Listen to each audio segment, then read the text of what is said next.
Isang aksidente ang naganap sa may Eastwood City sa kabaan ng C5 matapos mabangga ng isang dump truck na may kargang buhangin ang isang pampasaherong van. Bukod sa pagsalpok, nadaganan pa ng buhangin ng van dahilan para maging pahirapan ang pag-rescue sa mga biktima. Pero mabilis bang dumating ang responde sa lugar? Yan po ang ating inimbestigahan.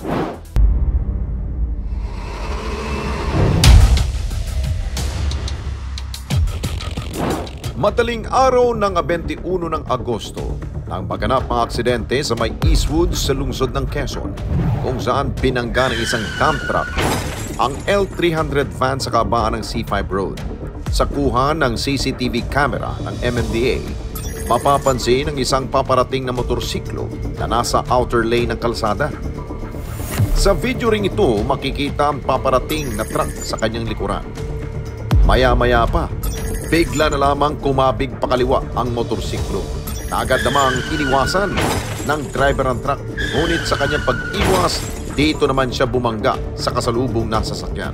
At around 4:45 in the morning or earlier than that, merong dump truck na bumabaybay sa bandang Eastwood area and sa Libis C5 area.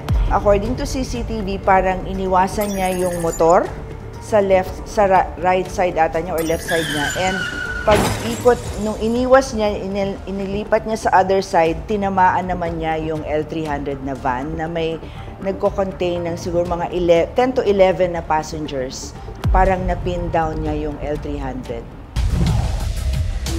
At ang mga rumisponde agad naman umanong dumating upang mailigtas sa mga taong sakay ng closed van.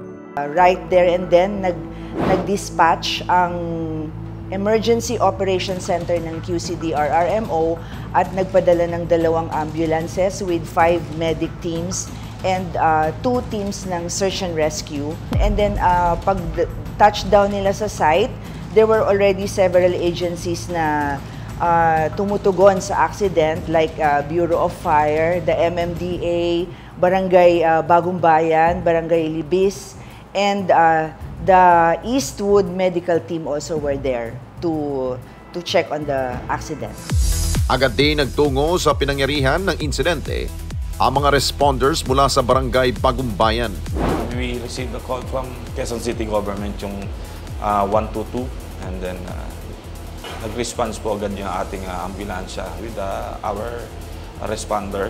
So ito yung Barangay Health Emergency Response Team. So upon arrival po sa scene, so ina-extricate na po sila nung ating mga kaibigan ng Bureau of Fire tsaka ng QCDR-RMO. So after po ng extrication, nagdala na po yung ating mga responder ng pasyente doon po sa Quirino Memorial Hospital at sa Quezon City East Avenue Hospital po.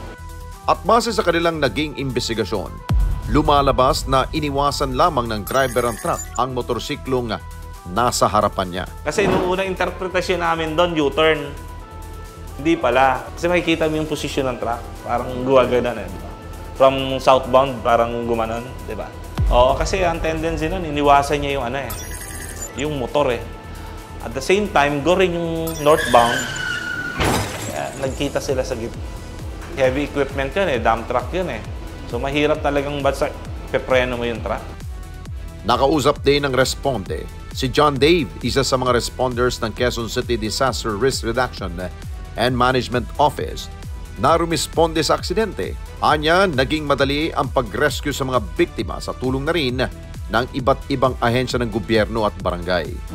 Nung time na na-receive namin yung call, immediately nag-dispatch yung team namin dun sa scene. Nung nag-touchdown kami sa scene, na abutan namin yung kawani ng Bureau of Fire Protection, SRU, na nag-extricate ng isang pasahero ng L300 van na naipit dun sa loob nun. So, inassist namin sila para ilabas yung pasyente. Gayon din yung ibang pasyente na nasa paligid ng area. Kapansin-pansin din na sa lakas ng pagkakasalpok ng dump truck sa L300 van, ay wasak na ito. Bagay na mas lalong nagpahirap sa mga rescuers na respondihan ng taong naiipit sa loob nito. Bukod sa pag-rescue sa mga biktima, Pahirapan din ang pagtanggal sa buhangin na nagkalat sa pinangyarihan ng aksidente. Kinailangan din nilang gumamit ng heavy equipment para maialis ang truck na nooy sanhina ng pagbigat ng daloy ng trapiko sa lugar. So si Search and Rescue, nagstay pa sila dun sa incident, and then dahil maraming sand, tumulong sila na pala nung mga buhangin, and then nung na-realize nung parang head ng Search and Rescue na masyadong marami, tinawag niya sa Emergency Operations Center ng QCD-RMO na kailangan ng payloader. So, si Engineering Department nagpadala ng payloader para mas dumali ang pagtanggal ng mga buhangin kasi nagkukos siya ng traffic. And then, siya din ang nag-lift ng dump truck kasi na-flip siya on one side eh. Siya na rin ang nag-lift noon para mas gumaan ang traffic doon. And yung search and rescue namin, nandoon pa rin sila until matapos yung incident. Sa imbestigasyon ay sinagawa ng PNP at ng Quezon City Traffic Management Division, napatunayan na may pagkakamali umano ang driver ng dump truck. Kasalanan ng dump truck driver. Pero yung reason niya behind the swerving niya kasi biglang nagpreno daw siya dahil allegedly mayroong motorcycle na nag-cut sa way niya, kaya umiwas siya. That causes the dump truck to turn over. He was issued a ticket for the reckless driving na kasi yung kaso niya is reckless imprudence resulting to damage to property and physical injuries. Yung dump truck operator ay sinagot lahat yung mga expenses or cost ng medical treatment and some monetary consideration na part ng settlement ng among the victim and the dump truck owner. At sa oras ng mga ganitong aksidente sa kalsada at iba pang sakuna na nangangailangan ng responde, siniguro ng QCD-RMO na handa silang tumugon anumang oras. Kaya't isa sa kanilang pinagtutuunan ng pansin ay ang pagpapalakas sa kanilang search and rescue units sa bawat distrito ng lungsod. Sa standard, no, at least siguro 3 to 5 minutes, maganda nandun na. Pero again, marami po kasing factors that can be considered. Like yung layo, oras ng responde, so rush hour, traffic. Kaya nga po ang naging solusyon ng Quezon City is to capacitate our barangays kasi sila po yung mas malapit dun sa nasasakupan nilang area.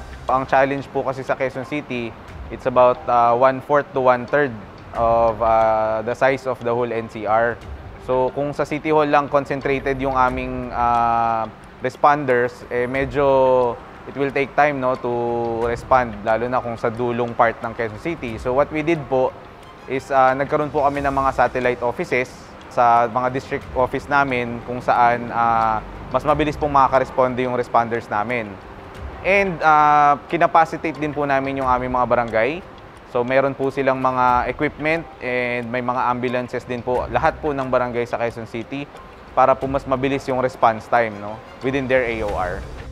Sinisiguro rin nila na sapat ang kaalaman ng lahat ng kanilang responders na siyang tutugon sa oras ng pangangailangan. Nahati kasi kami sa dalawang unit yung operations, no, yung emergency medical services namin and yung search and rescue. So specialized naman yung mga tao when it comes to sa sarili nilang unit. Ang EMS namin, majority naman doon is we have registered nurses and trained EMTs. Ang aming opisina po, our training section is continuously training our staff and our responders, no? Sa search and rescue naman po, ganun din. Kompleto po ng training ang aming search and rescue team from water rescue to high angle rescue to confined space rescue. At extrication. So, very well trained naman po ang aming mga responders. Pero again, for our for force multipliers, lagi po namin tinitrain din ang aming mga barangay, no? Mga BPSO po ng barangay, and para makatulong din po, no, sa responde. Pinaglaanan din ng budget ng lokal na pamahalaan ang pagbili ng mga makabagong kagamitan para sa search and rescue operations na kanilang isasagawa. Well, ang Quezon City naman po, continuous din po ang pag-i-invest sa mga state-of-the-art equipment at gamit, no, para sa ating mga rescuers. Ang EMS po namin, meron po kaming basic ambulances and as well as ACLS ambulances. At ganoon din po ang ating search and rescue. Patuloy po ang pag-upgrade at pag-update ng aming equipment. Ang target po, no, ang pati po ang mga barangays is ma-providean po ng city ng equipment, no, to conduct rescue. Sa mga Q-citizens po, pagka meron po kayong request ng tulong na kung merong aksidente, merong kahit anuman po na napapansin nyo sa komunidad nyo, dial lang po kayo ng 122 or pwede naman po kayong mag-message sa Facebook page ng Quezon City Government. 24/7 po yung nakamonitor at pag nakita po ang inyong request, ibabato po agad yan ng Emergency Operations Center ng QCDR-RMO at kung anong agency ang kailangan papuntahin dun sa nireport po ninyo ay tutugon po kami agad-agad.